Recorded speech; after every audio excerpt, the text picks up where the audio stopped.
Well, welcome everybody. And I'm Robin Young. I'm the editor and publisher emeritus of Orthopedics This Weekend. We are really excited. I am very excited and delighted to have a good friend and one who I've had the pleasure of interviewing in the past, Douglas Fairbanks, who is the CEO of VISIE. Doug, welcome. How are you? I'm great. Hey, thank you, Robin, for having me. Thanks for having me, OTW. I'm really excited to be back. You know, we did an interview, you and I think it was 4 months ago in June, if I remember correctly. And I have to tell you, whenever you and I talk, I have the most fun. I mean, it is just a blast. And part of it is you're just with a very cool company right now. So I thought I'd kick it off by asking you a very sensitive but important question. Give it to Well, me. at the last 2025 AAOS, you were part of this Ortho Pitch Award program. 31 companies submitted. If I remember correctly, 14 made it to oh, yeah, 38 entered the arena. 7 became semifinalists. You were one of those. Only 4 made it to the final stage. You were one of those. And you ended up being the overall winner. So the question I have for you, my understanding is as the winner, you received coordinated meetings with 9 medtech investors, complimentary webinar with AAOS, complimentary micro consulting, uh, an innovation theater time slot for 2026, 1 year of Smart Track. So my question, did you get what you deserved out of that meeting? I think the answer is absolutely. So, first of all, thanks for the lead in. Tremendous achievement for the team, really, and a really exciting moment in my career. But look, they put together that package, and we've utilized, I think, most of what we won so far, and some of those things are very valuable things, very valuable assets for the company, and really helpful for us. But yeah, I think we came for, and we were really surprised with the value of the things that were delivered. So yeah, what an incredible event, what an incredible time, what an incredible How award. was that? And How was that for you and the team to be part of that whole thing at AAOS last year?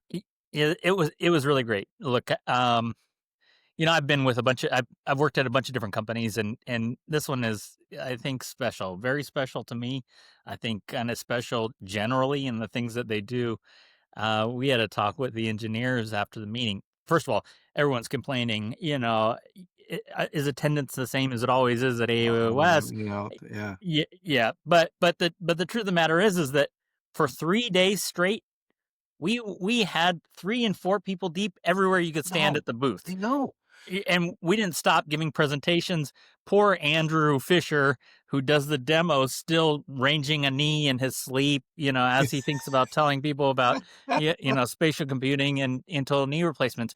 The team came to me after. They're like, "Oh, is every meeting like this, Doug?" And I said, this is something special. What you guys did was something special, and what you encountered and what you created, and the result was something special. So what a beautiful time, and what an awesome thing to be part of. And so, yeah, what a cool meeting, and what a fun experience for all of us.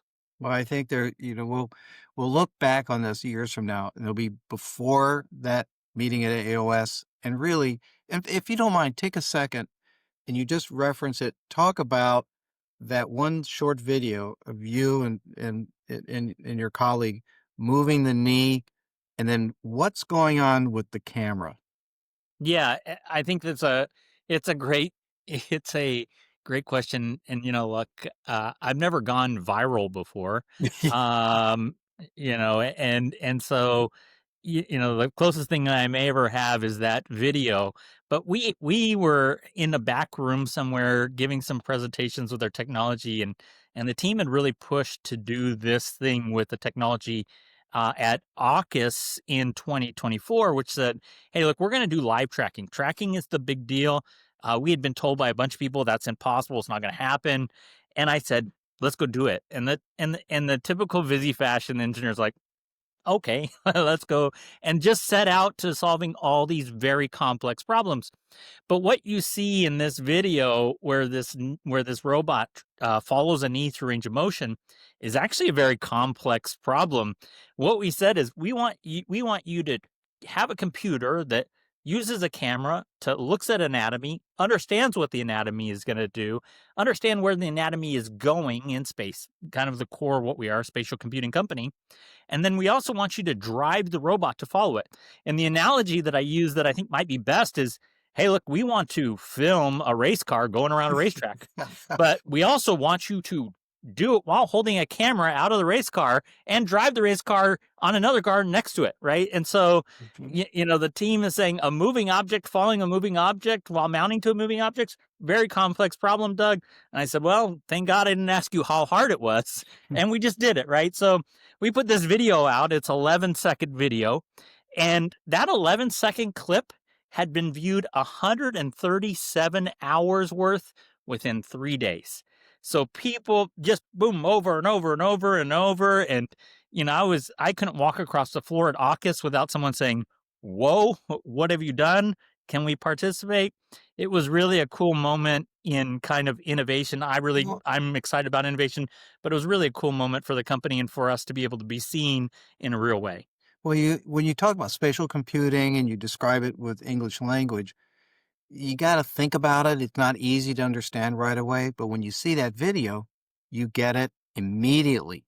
You understand. So here you have a camera that is literally looking at a knee, and no matter where you move that knee, that camera is following precisely. You can't see any deviation. It's like I've never have seen anything like that before. Truly, the minute I saw that, I said, these guys have just obsoleted every single navigation and robotic system in America. Because the core of all of these systems is visualization, is to be able to track anatomical landmarks real time in the OR. I had and we're gonna get back on track in a second. I hope. You never know between you and Well, me. who We kind knows? of, I mean, we you and I can get in a lot of good trouble. Yes, yeah, absolutely. So, because I kind of care about the history of stuff. I went back, and the very first system of this kind was in 1988, and they used sound to be because you're in an OR and you're trying to track in that case it was brain, soft tissue brain. You had no bone landmarks, none of the other stuff really. They used sound. The only problem is the sound kept bouncing off the walls of the OR, so they had to put blankets up to dampen it. They did one brain tumor surgery that was successful. And then the next 2 years later, they started with light emitting diodes, eventually went to infrared, and then the first system, which got FDA approval, was 1995. That was Stealth Station. 1996, it goes to market, does $14 million in revenue. The next year, it did $32 million in revenue. Since 1996, this is the first, in my opinion, the first visualization system that changes. It's transformative. It obsoletes everybody else. So Doug, you have a lot of years working in navigation and computer. If you don't mind, why don't you go back in time yourself and kind of talk about your going through the industry from the earlier days and how you found your way to VISIE. Yeah, first, Robin, this summary of industry and technology, I think, is really impressive. It's really cool to me to think about these big steps and also leaps, not just from the technology standpoint, but from the industry standpoint to adopt it, right? And to say, hey, look, well, we think that computers are better and are going to do something for us that may help us treat patients. And I will come back to that in a moment because I think it's a core theme of who I am and what has happened in VISIE. So look, while I don't really like to talk about myself, I will give you just a snippet of my background because I think it does Yes. feed into the VISIE story. Yeah. And I'll tell you, look, I grew up like most kids, very active, played a lot of sports, and and when I went into high school, I was playing 3, 4 sports at a time, and I started getting, really sick on a regular basis, right? And I used to have my dad stand on the side of the field, and I was the last of 5 kids, so he often called me a name that wasn't mine, and I accepted that regularly, but that's fine. At any rate, he'd say, "Doug, run harder or swim harder." I swam a lot, and I just had nothing else. And in my childhood, I realized that there was something wrong with me. So I went out to do some research. Well, I hate to admit it, but I am now I'm not now. I always have been older than Google, and so I go to do research and figure out that I actually have a rare congenital defect and a medical condition that is pretty serious and will get worse over time. And so Mm. I self-diagnose this condition and take it to my doctor who doesn't know much about it, and then the insurance company rejects me, and then I write a letter to the national expert in UCLA in California, and I end up getting this treatment that is pretty invasive. The rare condition is called pectus excavatum. It has to do with the lungs and hearts getting crushed by the rib cage during puberty. At any rate, I come out of that with a 14-inch metal rod in my chest and essentially equivalent to open heart surgery as a procedure as a 17-year-old boy. Mm. And it was then when I kind of really grew into this idea that I care and am very passionate about healthcare and Mhm. about how do I contribute to that. I sometimes think I might have liked being a doctor. I'll tell you when I grow up, what I want to be, but who knows? Right now, I'll just be the guy who runs VISIE. At any rate, this background leads into essentially my career in orthopedics. I started in pancreatic cancer, really sad thing, but I Mm. transitioned into ortho Mhm. where you fix people and they're Mhm. better. Mhm. And and throughout my career, I really have had a passion for surgeons and the delivery of healthcare as a meaningful element of our society. And it is a big deal. And often, Robin, you worked in the industry for so long. I work in the industry for a very long time. I think we sometimes forget at the end of all this business and at the Yeah. end of all of our work, on the other side of the table is somebody who is having a better life because of the efforts that we Mhm. make. Yep. And so I worked for a big implant manufacturer early in my career. I loved being an implant rep. I think it is a thrilling job. I think it is essential to delivering the proper care. I was in thousands of cases. I got to Mhm. feel as though I was part of this thing. I was poached away to do this turnaround of a med tech company out of Germany, and it was then uh, that kind of the story of VISIE and the need for VISIE really becomes apparent to me. I was able to interact with surgeons all over the country, hundreds of surgeons, and then internationally as well.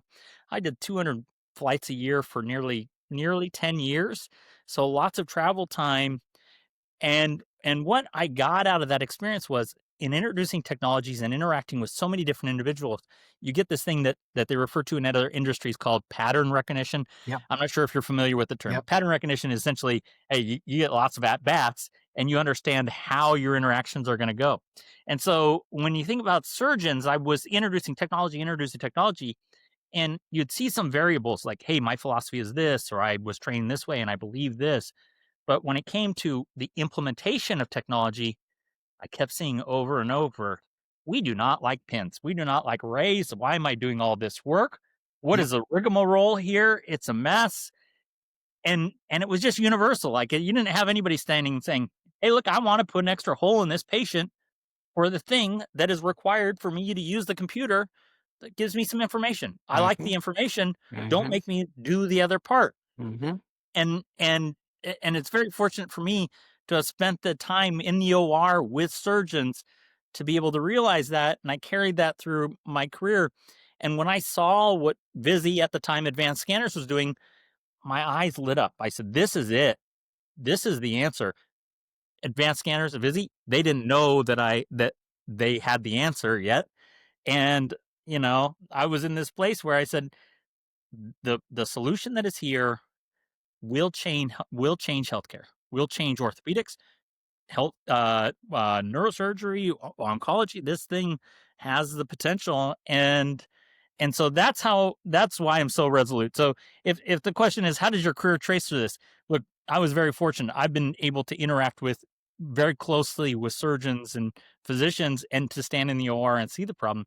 But it was the at bats, it was the amount of times that I interacted with those clinicians that gave me the idea that, hey, look, this is the real problem. Are we all focusing on the real problem? And by the way, in startup, that is the whole thing. Like, You know, did you get the answer right? Because you can spend a lot of people spend a lot of time and money on things that they think are interesting, and then actually do nothing, right? So, today I'm very resolute in what we've done with the development, well, to your get us to an answer that's good.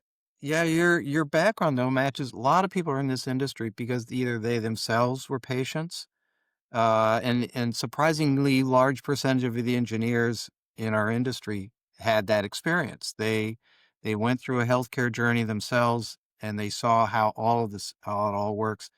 I really think, I call it the gestalt of our industry. If if the suppliers of the products are in tune with gestalt of the industry, they understand what they're doing ultimately affects someone's quality of life, and they operate their business along that way, they'll be a lot more successful. Um, Guys who don't think in those terms, I think, have a harder time getting this going. So, in terms of the technology, can you take us back that development? And it predates you, but how did and none of these journeys are overnight successes. They're painful. They're you know, the word tortuous is a good word to use. It's a tortuous path. So how did the technology go through it? What was the torturous path for this Uh, technology? yeah, Robin, you use torturous path as if it's a past tense, Uh,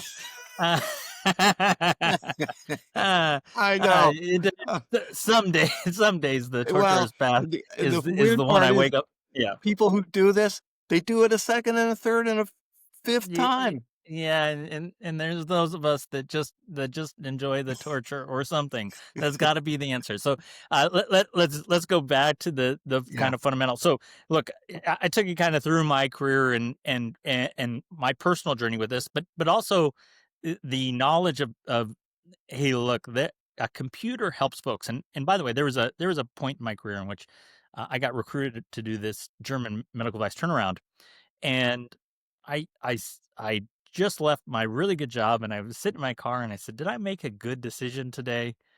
And I just took it down to, sometimes you just take it down to bare bones, which is, okay, is the computer going to be more or less part of our life in the future?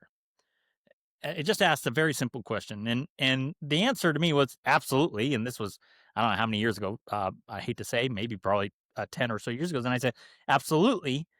And so I was just resolute in that I made the good decision. Sometimes you just being absent-minded. Oh well, it's that simple. Keep going. At any rate, when you come to what happens at VISIE Advanced Scanners and the technology, I was armed with this idea that, man, the computer can do so much, Mm, but it's the combination between surgeons and technology that really, I think, for me, in my belief, gets the perfect answer. The perfect answer, because people do really good things, and we could debate this endlessly that AI is fueled with all this data, and you can also say AI has all this mess of hallucinations and muck.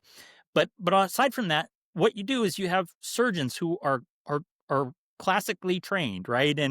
And also represent a human element that brings mhm, caring and mhm. and thought and creativity to, and passion to these treatments. And then you have technology that solves the kind of measurement aspects of that.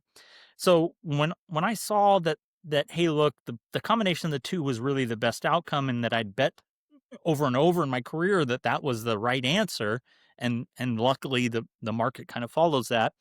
The answer for me was, where in technology is there an opportunity? And it was just apparent. It is today apparent that using, whether it's navigation, AR, VR, robotics, to get information, to provide care at a better way, in a more quantitative way, for the patients, then that's the right answer. So when I saw VISIE essentially creating this superposition between the computer and the anatomy, really all the company does is this very hard problem, which is saying all the things that are digital, all the things that are beneficial from knowing things that are digital, are overlaid with the physical in a very intricate and special way. And we could talk about how that's special and why it's so uh, challenging to Hmm. get there. But the truth of the matter is that really uniting digital and physical creates this solution, and that's what we do. And that's why I was excited. So I saw them doing this in brain surgery, and I said, "Oh boy, there's a lot more to be had there." And my first effort was, hey, does anybody know what this is? What the possibility? Am I the only one who sees this? And Well, for the torture element of your question is, the answer was, not a whole lot of people could see it. That's a problem. And B, I would have to bet my whole career and life on this in order for me to be in a position to take it to the next level, which is a story for another time. But yes, it is torturous. It is torturous to get the attention of a market.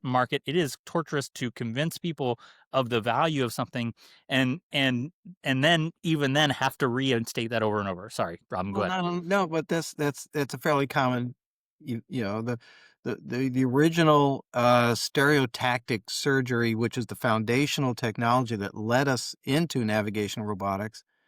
It was designed for something else different than what it's being used for today. So, in terms of the spatial computing technology, what were the inventors originally designing that for, and what were they thinking when they tackled this tough problem? Yeah, the inventor of our technology is a founder, Aaron Bernstein, super brilliant guy.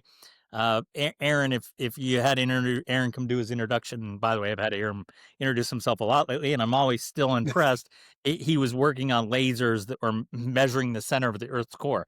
Really impressive work. Or, I once did an introduction where I outlined, firing a laser. Aaron had invented and built a laser that fired with more power than the U.S. grid produces in a moment, right? Which is a pretty compelling and Pretty interesting thing. crazy. Yeah, yeah, but Aaron had developed this new way of 3D scanning, which was a simplification. Now, that's all. There's something to be said when you simplify something that's very complex. And so he was applying it kind of as he thought it was. He built the scanner. He was scanning his young son, and he said, "Well, I want to remember what my young son was like." And then he fell into a place where they're like, "Well, maybe you should scan brains." And so he's scanning brains, but what was the value in scanning brains? And so they had leaped this evolution in trying to say, we have this thing that's really interesting. We think that we can help people, but we're not quite sure. And Hmm. it's a fascinating story to say, hey, look, I'm driven to do this. I'm driven to find a way to advance humanity with my intelligence and with my work product, and to figure out how to get there. And so my hat's off to Aaron for creating the technology. But really, they were at this place where they said, hey, we want to help people. We think that there's a better way of doing it. We're not quite sure because we don't have a whole lot of medical background, but if we build it, it can happen. And Well, it is. the thing is, we're all human, so we all look through two eyes. We have stereotopic vision. That's the only thing we understand. It takes somebody pretty special to think of visualization in another way, not topically. How did this, what, first starters, let's define terms. What is spatial computing? Yeah. So spatial computing is essentially this idea that, um digital means or technologies can understand where things are in space. Spatial is Mhm. actually for space, where, if I look at a desk as a person, I can see that that's a desk and it's about this far away. And actually, you don't need this explained, but your brain does that with two eyes pretty easily. Well, computers actually don't do that well. They're getting better at it, and AI does it, but there's all kinds of pitfalls in that. But your camera on your computer doesn't know that's a table, that's a chair. Now we can train things to know where it is, but even then, you don't get to really fine accuracy. So the problem was, how do you look at things and understand qualities about them and leverage things that are kind of innate to human beings? Like, of course there's a mouse is this big, or all these things, and how, of course, my cup is so far away and I can't pick it up. Computers are actually terrible at that. They're terrible at it, and they're more terrible when you get into circumstances where it really has to matter. And so for us, identifying a femur, but identifying a femur at 200 microns, That's crazy. like, in order for surgery, we can't be cutting through flying the knee, the saw through the back of the knee. So we can tell you down to 200 microns where that surface of that bone is. And we're really proud of it's crazy. But I can take you a step further, which is we use one type of spatial computing. We use a type called structured light. If you get fancy, you can call it encoding photons. But really, what it is essentially is saying we can see how lights or lines or shadows interact with objects. Mhm, And if we take a line and you put a perfect line down, and if you had a laser and you cast it somewhere, and the laser has then a bump when you runs into something, mhm, you say, okay, well, that line got deformed by something. And so mhm, that bump now is a shape. mhm. And so then you say, well, there's a shape there. And then you can essentially say, if I take a bunch of pictures of it, I can say, well, if I move up and down, I know what the shape is. And it gets really complex here, but I'll tell you, it gets impressive because what we do is actually this. We send invisible lights into the field. We then watch how those invisible lights change, and we calculate what the shape of those things Yeah, are and the characteristics yeah. are. And by the way, this is typically done at a very slow rate because you're gathering up a bunch of pictures and analyzing them. We are doing this at light speed, light speed, light speed, light I speed. know, I We know. we are we are reconciling those different lines So as they go from straight to bumpy at something like 3 milliseconds for a total image of a femur. that's why that camera moves so precisely. Yeah, It's so we talk about essentially doing 25 registrations. Registrations meaning we take a bunch of films, Yep. we interpret little shadows on those films, we Mhm, build them into a shape, we take that shape and overlay it to a piece of mhm. anatomy. We then tell you where that anatomy is, and we're doing that over and over and over. Now 25, and by the way, probably double and quadruple that speed not too far off, right? The So we get faster every day, but the amount of processing and the amount of work that we're doing in just silently and quietly in the background is mind-boggling. It's crazy. well, but now we have computers that can handle that. Now we've got NVIDIA chips or whatever that can Yeah, handle that yes, yes, thank yes, God for yeah. the gamers, right? Thank But God for the gamers because they gave us healthcare that's going to be better because of it. I knew They those they guys had would this make they it had this in happen. mind the whole time. The I gamers tell are onto you, it. I you If we know, play more video games, society will improve. there was an invisible hand at work here. I Yes. but to go to your point, this ability to map shadow. So I look at you, I'm looking at your image, I'm looking at the screen behind you. Everything is defined by different variations of light, which, of course, to me reminds me of an old joke. I'll show you a white sheet of paper and say, well, that's a picture of a polar bear in a snowstorm. In effect, in effect, you are you are mapping light and shadow. And Yes, and at yes. at the photon level, which is Yes, yes. bizarre. It's brilliant. And again, you have made everybody obsolete.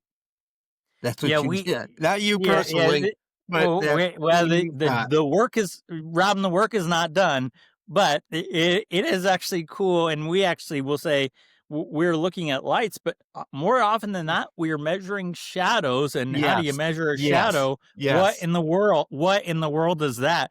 Like, talk about a really abstract concept is that the whole world is knees are going to be measured by shadows in the future.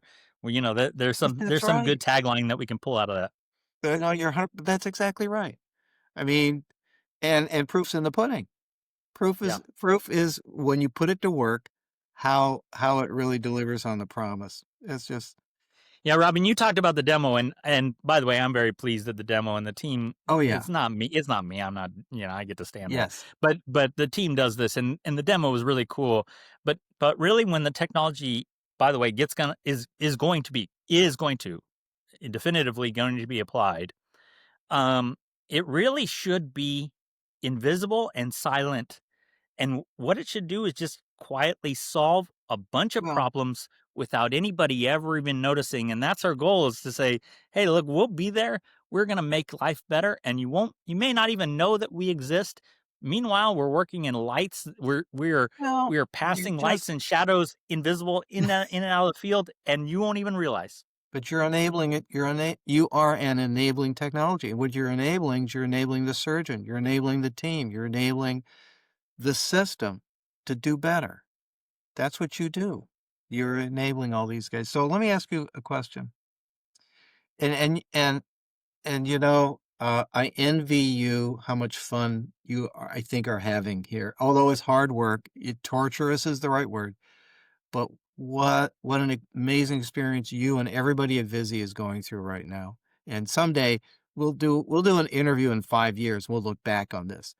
But how would you and this will be a question I'll ask you in 5 years. How would you define VISIE today? Are you and here it's a multiple choice question. Are you a navigation company? Are you a robotics company? Are you something else? And if you're something else, what is that? Um, uh, my answer would be, honestly, it's C. Um, we think about these categories of technologies in terms of how they're utilized and their end effectors, or whether or not they're integrated with instruments. Yeah. For us, we are actually totally agnostic to that, right? Yes. The truth of the matter is that we would simply love to make everybody's experience with surgery better. Yeah. And we talk about it being invisible and solving problems, but really what we want to do is say, hey, look, if you're going to use a tool, use the tool you want to use, and for that tool to be useful to you, right? Yeah. Not that, when we're doing pinning and we're doing registration where we take points on the end of anatomy, that's work, It's right? work. It's work. And we're not going to, let's not sugarcoat it. That somebody has to do that. You have to do that as a surgeon to make now you're in service of the computer. Nope, not for us, right? So we're that third category. We really, we're enabling the enabling technology, but really what we should do is cut down the cognitive load in the procedure. Imagine if the surgeon could walk into the surgery, do their arthrotomy, and didn't have to worry about whether or not the system is going to keep up with them, ask the questions and have it execute the way it wants to execute, and reduce the cognitive load in these times where we have to do more and more work, and are asking the surgeons to be more productive. So the third category is undefined. That's where we are, and we are enabling the enabling technologies, and we're excited about it. So could you build this into the walls or ceiling of an OR? Absolutely, absolutely. Could you You build could this into build the it. walls and ceiling of an entire hospital? The question for us is, at what scale are you getting meaningful data, right? Mhm. And first of all, do we want to be watching people all the time? Like in a Well, probably surgical not. event, yeah, in a surgical event, we Yeah. want to No, know no, what no. OR is just fine. OR yeah, is or it's good. just fine. But Well, or the if you sports look at med our early line. IP, Yeah, if you look at our yeah. early IP, we have patents on scanning stadiums of people at once, right? And the portfolio is very big that way. So we've refined obviously since, Can but you then yeah, let's go back. Well, so what is your IP estate? This sounds really interesting. yeah, we really have kind of, and it dates back, right? So we have a global portfolio of IP. primarily we protect this embodiment of 3D scanning that is an innovation that is essentially measuring the shadows, right? And then we do a really good job of applying that to human anatomy. So in our IP Yeah. estate, have protected space against human anatomy.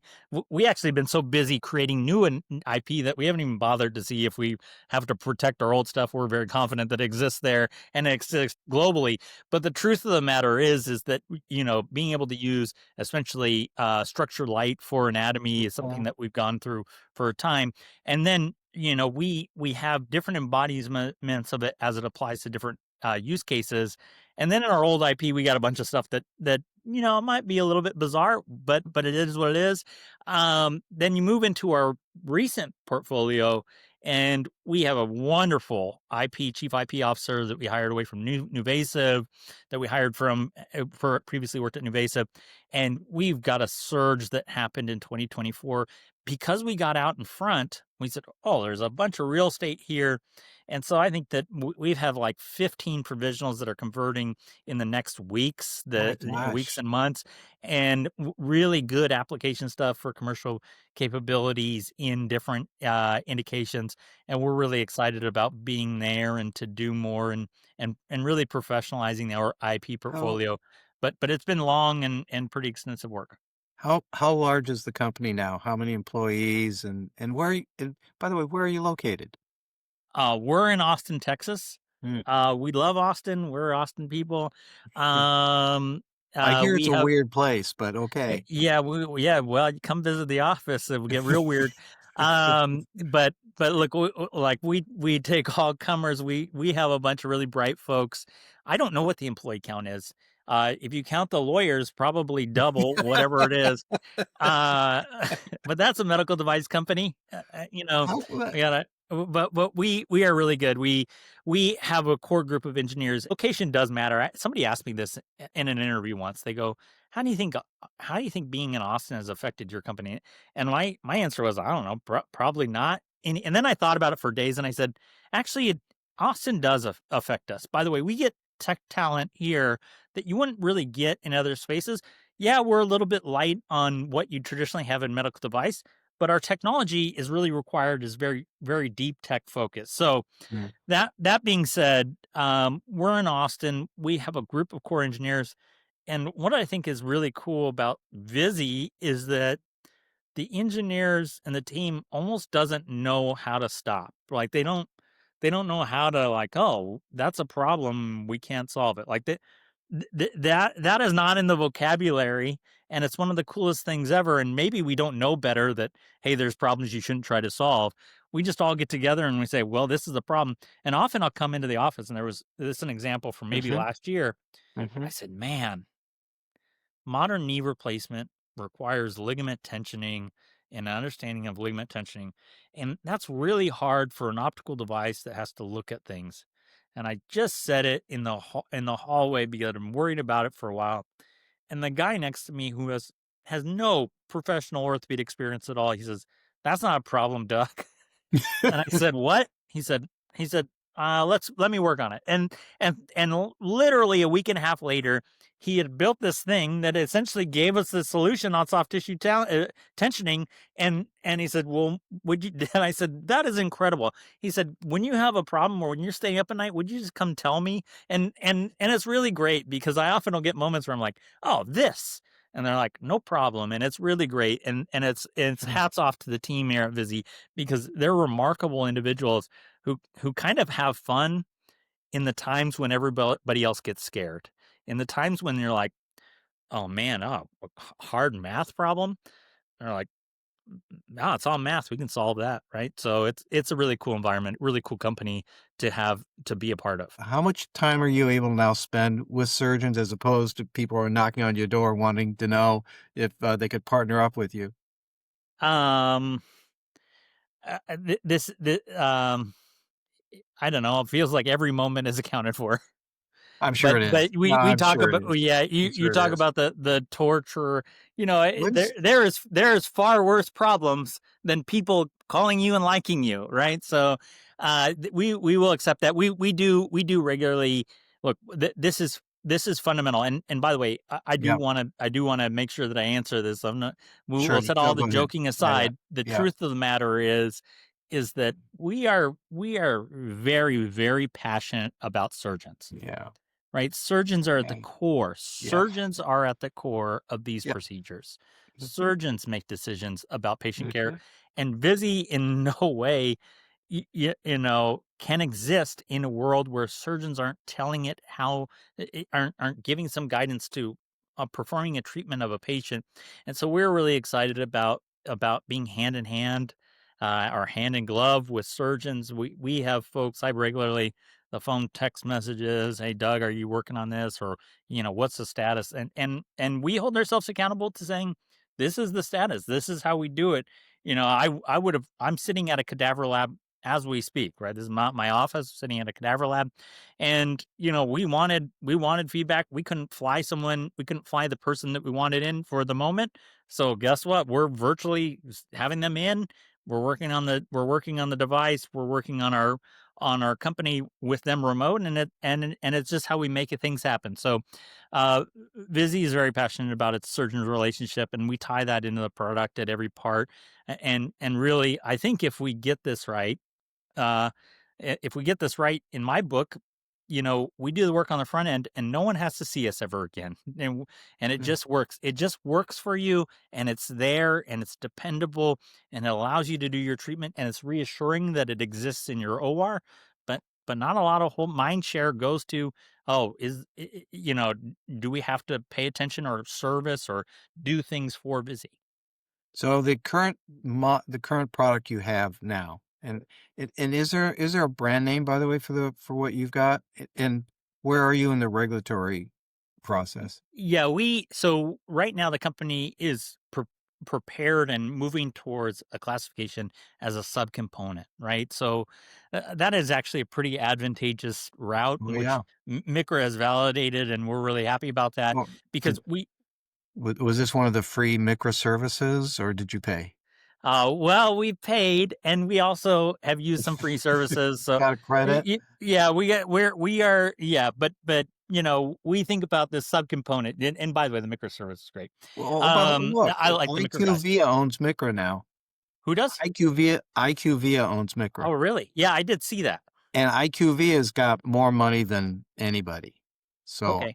I'm surprised they charged you No, personally. well, they have done good work, and sometimes in startup, by the way, this is a bizarre thing, but sometimes in startup that you win prizes and they don't give it to you, and I it's SOL. You're at SOL. Like, you said you were going to do this. Well, we sponsored this. We wanted our name on the banner, but we didn't actually want to do the services. And if you want the services, and that's a whole fun thing that you, on top of being broke and trying to change the world and seeing if you belong, and trying to feed your family, you're like, well, a very fancy law firm doesn't want to follow through on their commitment. No, so it is what it is. But we won't complain or gripe about our process. We managed to figure out whatever we're doing, and it's working.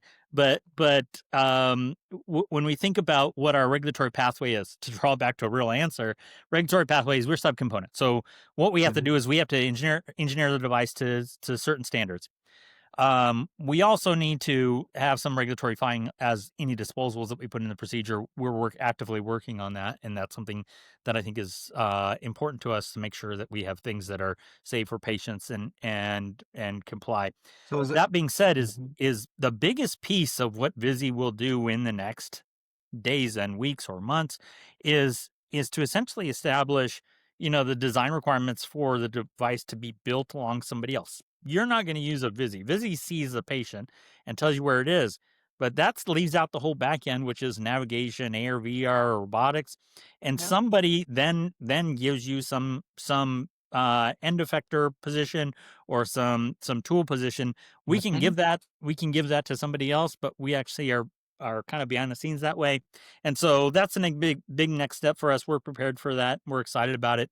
The design controls we continue to push through, and the regulatory stuff is something we take on like everybody else. So the pathway looks pretty good for us today, and we continue to push. And you're best judgment, and when do you think this will be on the market, and when do you think surgeons will be using it? Just rough. Um, it's a great question. If you let me answer it one way. If I had my way, if I was in control of all factors that are not controllable, Ah, we'd be treating patients I in the of in course. H1 of 26. Yeah. We are we move very fast. We move very fast for medical device, and we are very motivated. Like that. Aaron, the founder that I mentioned earlier, Aaron talks about this patients treated zero, right? And by the way, our standard is not just do something cool and have everybody be impressed by you. The answer is to then carry it Yeah. out. Yep. And so the work is ongoing. And while we sometimes celebrate the achievements, the answer is get to market, use the product, improve healthcare. And so if we had our way, and by the way, I have a map on my desk that says H1 26, uh, that isn't always dependent on my decisions. I can imagine. I can fully understand that. Um, uh, finances. How are you guys doing? Are you in a fundraising mode, or is that not a relevant topic at the moment? We can talk finances. It's and maybe we can just get a good laugh out of finances if there's finance. Oh, there was once there's a good comment that the only thing that kills a startup is running out of money, and I thought that was a funny joke. But the truth is that as a CEO, most of you worry about three things: Yeah. money, talent, and message. Right? Money, message, talent Mhm. are the three things that you worry about. And we've been really fortunate. Um, I've been fortunate with VISIE. We came into 2022. I took the job, and someone looked at me and like, "Oh, congratulations!" And then the next thing they said is, "You probably have like 8 weeks worth of cash in the bank, like 8 weeks." Like that was it. Like, then I said, "What?" And I said, "Oh, yeah, that's a question you should have asked." At any rate, we went out and raised in 2022, which was a really hard time for startups. Right? They came off this Mhm. kind of we had this Yeah, hangover, that's post-COVID right. hangover, where That's there's right. lots of money in the environment and people were getting very high evaluations. Well, we didn't raise during that. I came in, we raised in 2022, and in 2022, because we went through this kind of famine, we've always been very capital efficient, which is the code word for being cheap. And we to this day are take great pride in the cheapness of the company and how what we've never thrown a big party. Someday we'll throw a big party. But the truth of the matter is, when you think about finance as a startup, we are finally in a place where we can say, hey, look, we've proven the things that we need to prove. We are ready to essentially stand up and make money ourselves and to stand the company up. And more do we kind of inbound interest in investment, which we're not prepared to really explore as a business, as we have cash and can operate with our current finances well into 26. And I think that we look at revenue or some other methodology for being financially stable probably within the next 2 to 3 months. So are you generating revenues now? Oh. Today, today at 4 o'clock, no. Not at not at So, not at this e- very moment. eminently, we believe that revenue is at the door. I think that Yeah. that No, that's I'm the sure question it is is. it's I all but take the check. I agree. I know nothing. I don't know any particulars. Just having, I spent what 45 years now in this industry. First on Wall Street, then later, in other jobs. Yep. I yeah. I'm guessing that a lot of folks really, really want your technology, and Yeah. they're We're trying to figure out how they can get it. we're very pleased at the response. We're pleased that for a long time we were telling a story, Yeah. and a story only works so far, and now people are seeing the story, and saying, "Oh, we want that. We get it now. Like it's there." And those moments that I had early when I was making a decision about my pathway, I Mhm. was looking around to say, "Can somebody reassure me because I feel very strongly about this, and it would be nice if someone else said this is a cool thing." And unfortunately, I just got a, "What was that? What is it? How does it help us?" And I had to go do it, and I'm happy to have done it. And I believe very much in the company, and I still believe in the company's ability to transform, how we treat patients.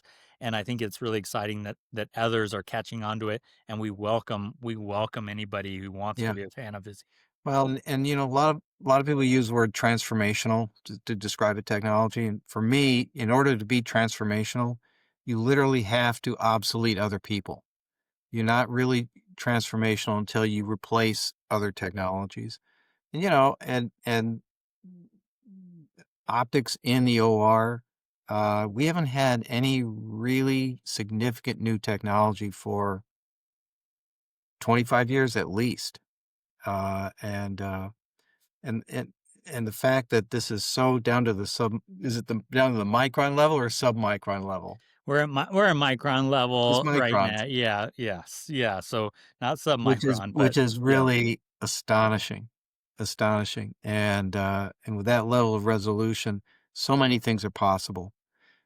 And you talk a lot about having this operate kind of independently. You don't even know it's running. You just get the benefit from it. This is really it's such an exciting promise. And so if you would just sort of lay out for the coming year, what kind of milestones are you thinking about?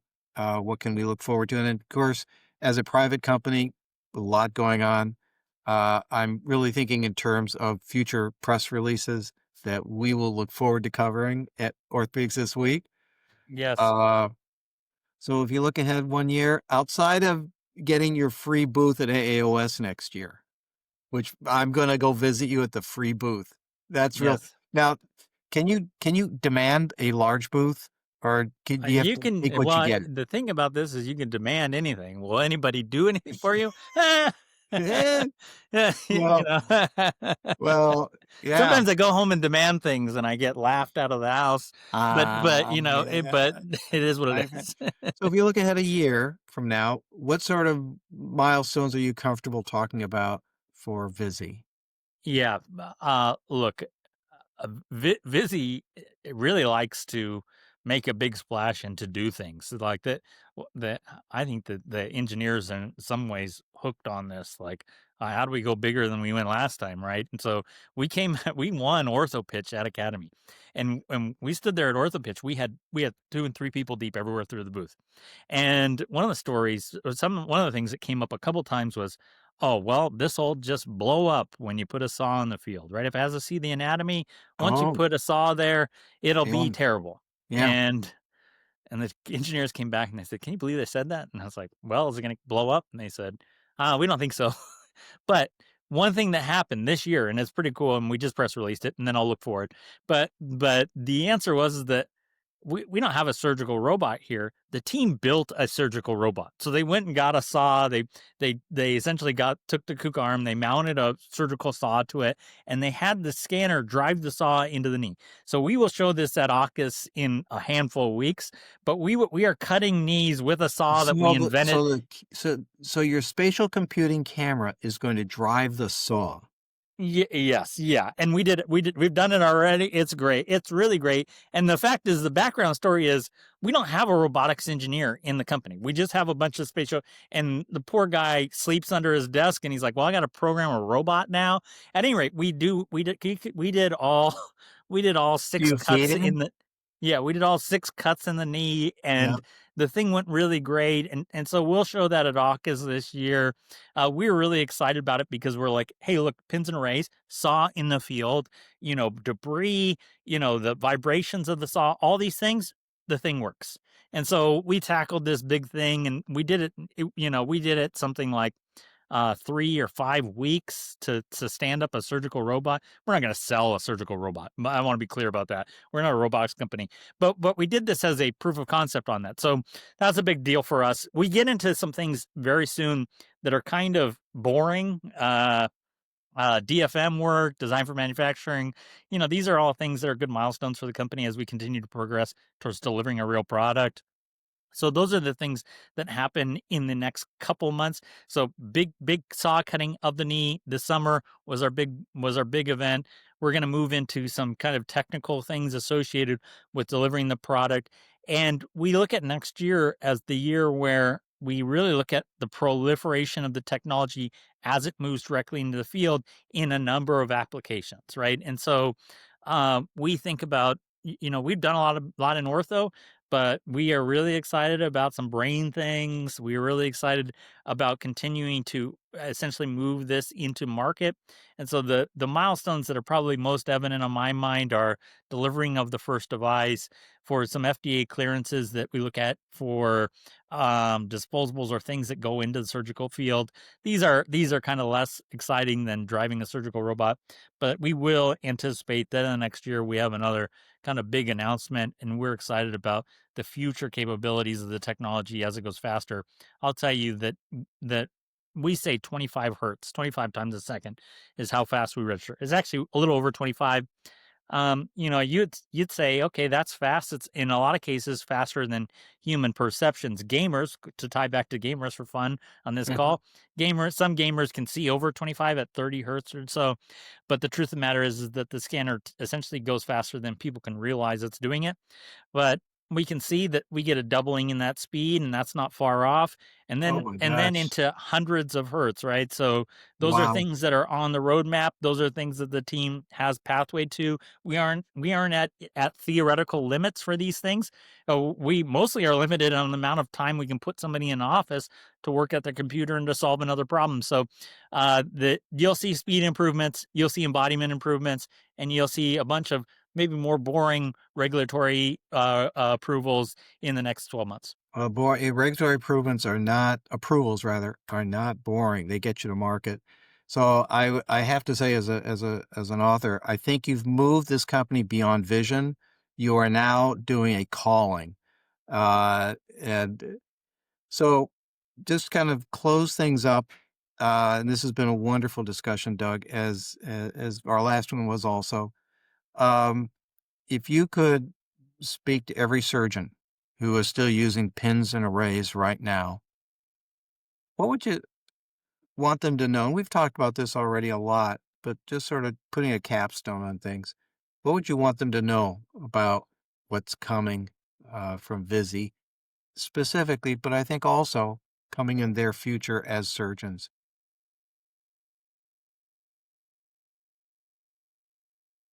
Yeah, um, that's a wonderful question, Robin. Um, uh, when we think about surgeons, the next word when you say surgeon, if we played the game, next word out of your mouth, the next word out of my mouth is always experience, the surgeon's experience. We think about user experience. And if you think about all technology outside of healthcare and other places, there is a hyper focus on how do folks interact with the device and with the technology and with the tools they're used.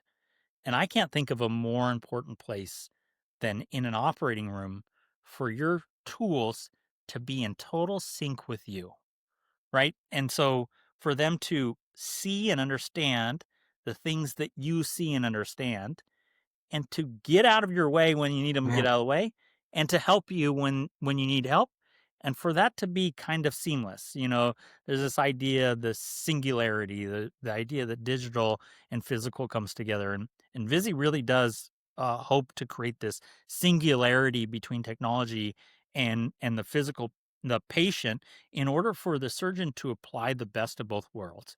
Use their experience, use their capabilities, use their intuitiveness and their training to treat the patient, but also maximally benefit from the tools as they come into the field. So when I think about the future, I think further about the position of a surgeon standing in an OR, delivering care to a patient, and the job, quite honestly, the job of the tools to do it exactly how they want it to be done and exactly how they want it, right? In the moments and in the way and in kind of the perfect embodiment of being seamless between your instruments and the path of care that you choose for the patient. So, when I think about surgeons, when I think about the future, I think about dramatically improving the user experience and goes beyond surgeon, a better surgeon experience, a better patient experience, and that's what I think VISIE produces, and that's what I'm hoping that in the next years, the next days, the next months, in the future, that we're allowed to do that because that's where our goals are. That's perfect. That is just outstanding. And talk about aligning a company the right way, focusing on the right things. That's spectacular. So Doug, can we make an appointment maybe in a year and do kind of a quick catch up call, see how things have worked out. I hope you're still there in a year. You know. Oh, where else would I I go? mean, I don't, Where this well, I know, party, I know. Robin? This party is just always just Well, starting. so I guess. okay, I'll just say this: I did a great big table going back 20 years. I listed every single spine and orthopedic company 20 years ago, every one, and then I did it for every year thereafter. We went from basically about, these are fairly good sized companies. We went from 42 down to 24 today. And that big chart, when you look at that page, it's a picture of consolidation. Yeah, What can I say? consolidation happens. I mean, Consolidation is not necessarily a bad thing. And when you're a startup who wants to take a technology and make it big and to expand, the resources of a big company hey, might there make you sense are. for Well, us, and they've I'm got for it. they've got the market position. They're selling everything from beds to whatever to all Yeah. the hospitals and surgeons. So, at some point, At some point it happens, and if it happens the right way, then everybody benefits. And if it gets all the way that's down, right. but That's right. but That's right. look, we have lots of brilliant ideas. There's a really cool thing. We still run an innovation session. I know we're trying to. We should at some point end this call, Robin. I love to stay on forever, but we do run an innovation session, and we're like, well, these ideas are great, and these ideas are. It is a shame to put them back in the box and to go back to our job, but we do that, right? And so it would be wonderful to essentially realize the resources of a large organization who can have the breadth of Uh, affecting as many patients globally as possible. I understand that, but there's a special thing about a young company, a smaller company like yourself. You can, if you're in a big company, you've got to try to sell your ideas to a VP. You've got to get the organization to buy in. It's just not the same. You can blow and go and where you are now as you are now. And you only have to, your engineer the guy who sleeps under the desk, that guy, he can invent something new. You can go file that patent and do what you want. So Yeah, maybe you just stay, independent for the next decade. that wouldn't be terrible. We like the autonomy that we work with, and look, the stress will happen one way or the other. So the good news is I can't be more bald. So I'm there. I'm good. We ball guys, man, we got to stick together. There you go. Doug, my friend, it is always an unalloyed pleasure. Thank you Yeah. and congratulations. You have one of the most exciting new technologies I've seen in a long time. So it's very Hey, cool. Robin and OTW, thank you for having us. This is always a lot. It should be like this every time, but always a lot of fun It and is. stimulating and thoughtful. And look, we do need we do need media that brings the right answers to the audience and allows them to explore different ideas and concepts. And I really Oh, value what you've done here with the well, thank business. you. And thank you for having me as a guest. Absolutely. And thank you, Doug.